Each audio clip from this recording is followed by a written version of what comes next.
আজি ঢেকীয়া জোল বনাব লৈছোঁ। এয়া প্ৰথমে ধুই মেলি কাটি ল'লোঁ সৰু সৰুকৈ।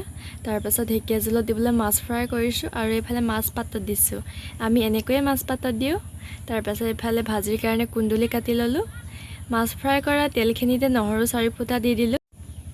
এতিয়া ঢেকীয়াখিনি অকণমান ভাজি লৈছোঁ। অলপ দেৰি ভাজি হোৱাৰ পাছতে মই পানী দি দিছোঁ। তাৰপাছত ফ্ৰাই কৰা মাছকেইটা দি দিছোঁ আৰু শেষত নেমু চেপি দিছোঁ। অকণমান টেঙা টেঙা হ'লে খাই ভাল লাগে। তাৰপাছত এয়া ৰেডি হৈ গ'ল ঢেকীয়া জোলৰ লগত মাছ। তাৰপাছত এয়া কুন্দুলি ভাজি।